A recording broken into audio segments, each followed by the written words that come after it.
அனைவருக்கும் வணக்கம். கதை கேட்போம் பகுதியில 3 வகுப்புகளுக்கு உரிய பாடப்பகுதிகள் இணைத்து ஒரே கதையா கொடுக்கப்பட்டிருக்கு. 3 வகுப்புகளையும் ஒன்றா இணைத்து கையாளுறவங்களுக்கு இது பொருந்தும். ஆனா தனி வகுப்பா இருந்தா என்ன செய்யணும்? அவர்களுக்கும் முழு கதையையும் நடத்தணுமா?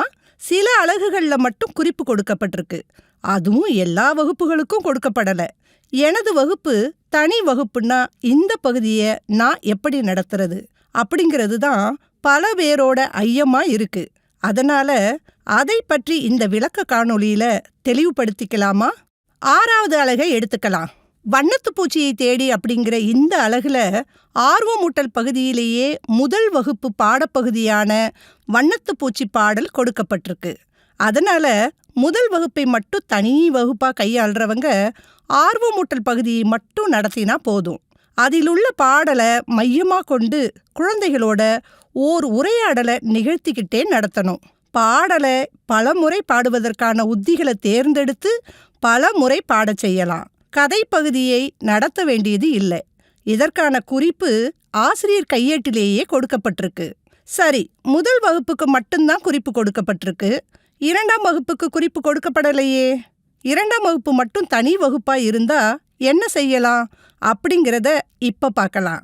ஆர்வமூட்டல் பகுதி முதல் வகுப்புக்கு உரியது தானே. 2ஆம் வகுப்புக்கும் அதை நடத்தணுமா என்ன அப்படின்னு கேட்டா நிச்சயமா நடத்தணும். கதை பகுதிக்கும் ஆர்வமூட்டல் பகுதிக்கும் ஒரு தொடர்பு இருக்கு இல்லையா?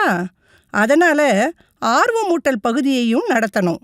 ஆனா அதே நேரத்துல முதல் வகுப்புக்குரிய அந்த பாடலை முதல் வகுப்புக்கு நடத்தியது போல பல உத்திகளை பயன்படுத்தி மீண்டும் மீண்டும் பாடச் செய்ய வேண்டியது இல்லை. ஒரு முறை பாட செஞ்சுட்டு அப்படியே கடந்துடலாம். அதன் பிறகு கதை முழுவதையும் சுவைபட சொல்லணும். கதை குறித்து உரையாடலை குழந்தைகள்கிட்ட நிகழ்த்தலாம். ஏன்னா கதைப்பகுதி முழுவதும் 2ஆம் வகுப்புக்குரியது. கதைப்பகுதியின் இறுதியில 3ஆம் வகுப்புக்குரிய மழைநீர் பாடல் கதையோடு இணைத்து கொடுக்கப்பட்டிருக்கும். அந்த பாடலையும் ஒரு முறை பாடிவிட்டு அப்படியே கடந்துடலாம். சரி, 3ஆம் வகுப்பு மட்டும் தனி வகுப்பா இருந்தா என்ன செய்யணும்னு இப்ப பார்க்கலாமா? ஆர்வமூட்டல் பகுதியையும் கதை பகுதியையும் சுவைபட சொல்லணும். ஆனா கதையோட இறுதி பகுதியில் இருக்கிற 3ஆம் வகுப்பு பாடப்பகுதியான மழைநீர் பாடலை மையமா கொண்டு குழந்தைகளோட ஓர் உரையாடலை நிகழ்த்திக்கிட்டே நடத்தணும். அந்த பாடலை பல முறை பாடுவதற்கான உத்திகளை பயன்படுத்தி பாடவும் செய்யணும்.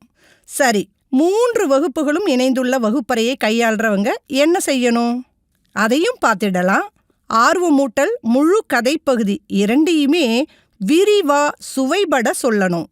முதல் பகுதியான வண்ணத்துப்பூச்சி பாடலை நடத்தும்போது முதல் வகுப்பு குழந்தைகளோட உரையாடிக்கிட்டே நடத்தணும். அதாவது அந்த பகுதி நடத்தும்போது பிற வகுப்பு குழந்தைகளை விட முதல் வகுப்பு குழந்தைகளுக்கு கூடுதல் கவனம் செலுத்தி நடத்தணும். நடுப்பகுதியான கதையை நடத்தும்போது 2ஆம் வகுப்பு குழந்தைகளோட உரையாடிக்கிட்டே நடத்தணும். அவர்களுக்கு கூடுதல் கவனம் கொடுக்கணும். இறுதி பகுதியில் உள்ள மழைநீர் பாடலை நடத்தும்போது 3ஆம் வகுப்பு குழந்தைகளோட உரையாடலை நிகழ்த்திக்கிட்டே அவர்களுக்கு கூடுதல் கவனம் கொடுத்து நடத்தணும். அதாவது இதிலிருந்து நாம் என்ன புரிஞ்சுக்கலான்னா, குறிப்பு கொடுத்திருந்தா அதன்படி நடத்தணும். குறிப்பு கொடுக்கப்படாவிட்டா அந்தந்த வகுப்புக்குரிய பாடப்பகுதியை அந்தந்த வகுப்புக்குரிய குழந்தைகளுக்கு கவனம் செலுத்தி நடத்தணும். இதுல குழந்தைகளோட கற்றல் நிலைய கணக்கில் எடுத்துக்கணும்னு அவசியம் இல்லை. அதாவது எல்லா குழந்தைகளுக்கும் அவரவர் வகுப்புக்குரிய பாடப்பகுதியை நாம கொண்டு சேர்க்கணும். இது போன்ற சிறு சிறு உத்திகளை கையாண்டா தனி வகுப்பாக இருந்தாலும் பல்வகுப்பாக இருந்தாலும் பாடப்பகுதியை மிகச் சிறப்பாக கொண்டு செல்லலாம். நன்றி.